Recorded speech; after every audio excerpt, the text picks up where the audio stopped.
What is going on, ladies and gentlemen of YouTube? My name is Prodigy, and welcome to another video on the channel. Today, guys, we are going to be talking about more of the Kingdom Hearts Ultimania, covering the main Nomura interview. Now, last video, we covered a lot of the Final Fantasy portion of the Ultimania, where Nomura answers various questions about how Leon got his name in Kingdom Hearts, why he's Leon and not Squall, the inspiration behind Cloud's design, and who Cloud was searching for in Kingdom Hearts 1, and you get Nomura's perspective on a lot of those questions. And if you want to go ahead and view that, then you can click the card above, or you can simply click the end card at the end of this video, or you can click on the playlist down below. So this video might be a little bit of a lengthy one, but you're just gonna have to sit tight. So go ahead, grab yourself a drink, get yourself something to eat maybe, and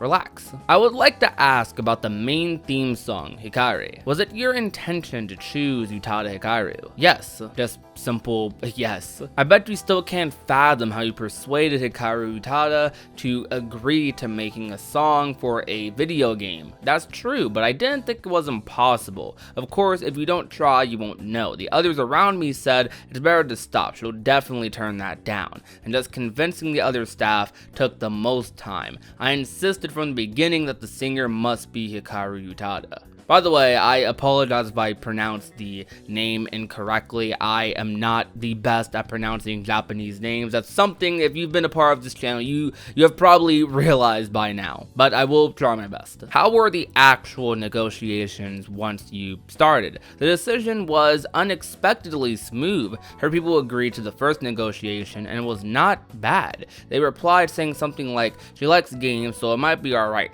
They also added that she likes Disney. I was told that since she is coming back from Japan, I can talk with her directly.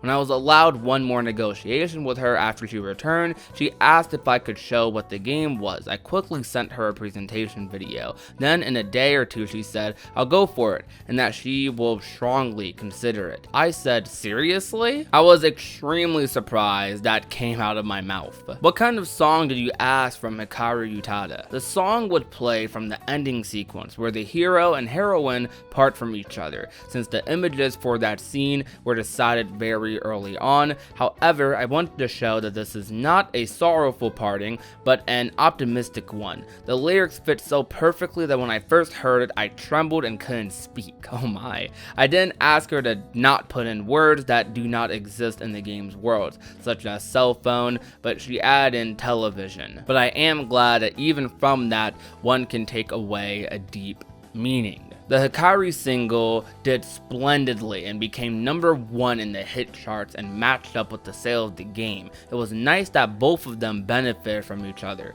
That's right. Well, I think I was bothersome in some ways. Can you just imagine Nomura, the director of our beloved Kingdom Hearts series, sitting there just asking Utada like super politely, like, hey, do you think you can do a song for this video game idea I have? You know, it's a Disney game, and we're trying to have a deeper meaning with this one. I don't know, I just have that image in my head, and it's kind of hilarious to me. But I just want to say that it's very nice reading this, because Simple and Clean is definitely one of the best video game opening songs of all time, period. Now, I personally, right, prefer the ending version of Simple and Clean to the Planet B remix. I also prefer Ray of Hope to the Planet B remix. So the Kingdom Hearts 1 opening version of Simple and Clean might actually be my least favorite version of the song. However, it is a great song. It is an amazing song. I love it so much. Like, whenever you're thinking about Kingdom Hearts 1, that's probably one of the first things that pops into your head, singing like Simple and Clean to yourself. Like, I'm able to recite the lyrics like perfectly almost. And I'm sure a lot of you can too, because you guys have probably been playing the game for years and years and years. And even people who haven't played of Kingdom Hearts have probably heard of Simple and Clean, or have had that phrase used on them in their life from a Kingdom Hearts fan, because you know we like to make simple and clean puns. The song was just legendary, not only for gaming, but it also is just a well-known song in Japan as well. And I'm very curious as to what the mindset was behind Sanctuary, because that's my favorite opening, and I'm waiting to hear about that one. That's one of my favorite openings. I don't know, it's like between that one and 0.2's. The Ray of Hope remix of Simple and Clean is so good. When did you decide on the title, Kingdom Hearts? I decided from the beginning that the word would have kingdom. That has several different meanings. First, I wanted something that sounded like Disney, like Magic Kingdom or Animal Kingdom, since Disney has that kingdom image. Also, I wanted the meaning to be deep to an extent, something not to be taken lightly. Then, since this was a newly created team, this is not a sequel but a project that was built up from a vacant land. So there is an image of us creating our own country. I wanted to use it because of all those meanings behind kingdom, but we couldn't use it. The registered trademark, you mean? Yes, since it was already a registered trademark, I was troubled and kept thinking of different names to use. Wait, so was the name gonna just be Kingdom at one point? But when everybody thought about it together, we only came up with silly ideas. Kingdom Champion, Shorin to Kinchan. In the end, I wanted the story to have heart as the theme, so I thought about using heart in the title, but the sound of Kingdom Heart did not flow well, so I thought Kingdom Hearts would be good. Wow, so the two names Kingdom Hearts was originally going to have, Kingdom Champion and Kingdom Heart. Not Hearts, Kingdom Heart. Wow, imagine Kingdom Champion being the name for this series. I can't really imagine that, like, whatsoever. Moving on, I would like to talk about the main characters' names, Sora, Riku, and Kairi. Your characters always have very memorable names. In the Final Fantasy series, Cloud, Squall, and Tidus were all named after weather and such. Nojima, Final Fantasy X scenario writer, named Tidus. I guess Nojima just wanted to go with the pattern, because it just matched up out of coincidence. I didn't notice that at all, since I named Sora, Riku, and Kairi after the three elements that make up the world. I didn't name Sora with weather in mind. That's very curious, actually. He didn't name him with sky in mind, like, at all? Huh, you would think he did. I mean, I guess later on he did try to give that some more meaning. Kairi was the only one that was not named Kai, means ocean in Japanese, and instead had Ri attached at the end. Why? I thought Kai was not feminine enough, so I wondered what would be good. I tried attaching Japanese syllables starting from and I thought Kairi fit the best. Okay, that's a very interesting set of questions. So yeah, Kingdom Champion, huh? Imagine that. Kingdom Champion is the name that Kingdom Hearts almost went with. I'm almost glad it didn't, but I'm probably only saying that because I can't imagine what it would be like if they did go with that. I think the part that I find the most interesting about these sets of questions was that he didn't name Sora with weather in mind. For those of you that don't know, I'm pretty sure Sora's name means sky. And as you guys know, a recent popular character in the Kingdom Hearts series, Yozora, name is Night Sky. And I'm very confident Nomura chose Yozora's name with that intention in mind. But he didn't choose Sora's name with that in mind. Very curious. I mean, he definitely like tried to give that name like even more meaning later on in the series, however, as you can probably imagine. I feel like as development went on and as he started saying the name Sora more and more and more to himself, like the symbolism kind of like formed itself. It attached itself to the character. That's why you have things like Sora falling like from the sky in the opening. You have things like the final world existing, which I'm pretty positive is definitely a play on Sora's name, that world's existence. One sky, one destiny, lines like that. I'm very positive that as he started writing for Sora, as he started developing the character a lot more, that the name started to grow more meaning. And although initially he didn't have like weather in mind, he didn't even think about how Sora's name meant sky, I'm positive that he kind of wrote that into the character as he was like going along. He started thinking to himself like, okay, you know what, this character's name has quite a lot of symbolism behind it. It's quite symbolic. We could do something out of this. It was a coincidence, but it was the best coincidence, I would say. I am just curious, but are Sora, Riku, and Kairi treated as Disney characters? Yes. Does that mean that those three can appear in a Disney movie or some other sort of development like that? That's right. I guess I can't say that's impossible. I can't say anything specific though. Now, a lot of people already knew about this part. Maybe not the first one, but if you didn't know,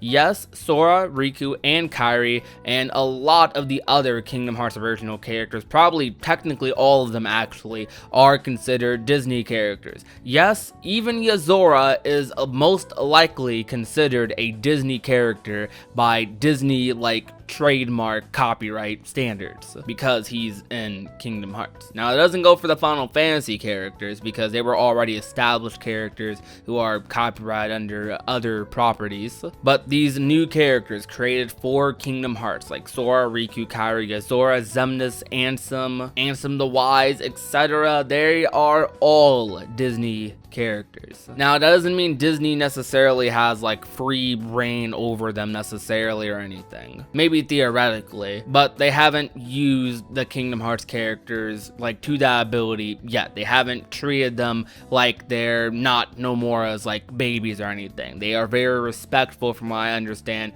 to Nomura about his characters that he created. Regarding the Disney movie thing, we still haven't gotten that. I mean, I feel like if we got a Kingdom Hearts movie, it would be best like suited under a Pixar type of art style story. I feel like the Pixar team would likely be the best to work on a movie like that. And yes, even them over Square Enix themselves, because although I am not like opposed to movies like Advent Children or Kingsglaive, I wouldn't call those like super top quality or anything. I enjoyed Advent Children quite a bit, but I enjoy most Disney movies infinitely more. So I feel like the best route for a Disney quote movie for Kingdom Hearts, Disney being the key wordage there, would be for it to be made by Disney or Pixar. Now, the next part of the Ultimania we're going to be covering, we are actually already reaching some of the ending portions of this. We've covered quite a bit over the span of 3 videos now. We're going to be covering the main scenario mysteries. And for those of you that aren't aware of like what the scenario mystery section of the Ultimanias normally are,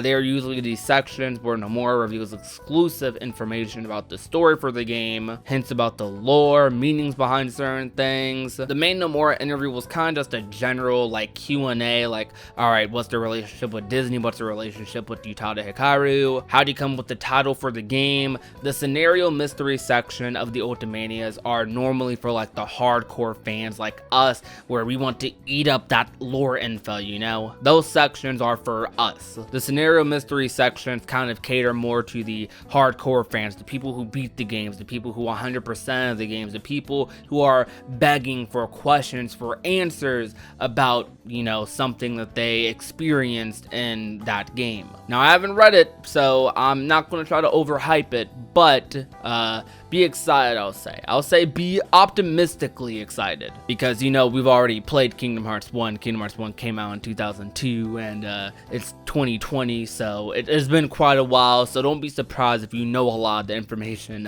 in it. But we're going to read it regardless and just see what Nomura has to say about some of these things, because sometimes it's just nice to see Nomura's perspective on some things we already know about. But that's going to be about it for today's video though, guys. I actually covered the entirety of part 2 of the main Nomura interview in one video. That's probably why this video is a little bit on the lengthy side, but I hope you enjoyed it nonetheless. And if you did, then you already know what to do. Leave a like, share the video with a friend or a family member, and last but not least, if you have not already and want to become a part of the union, all you have to do is hit that red little subscribe button down below. My name is Prodigy, and I will talk to you guys soon.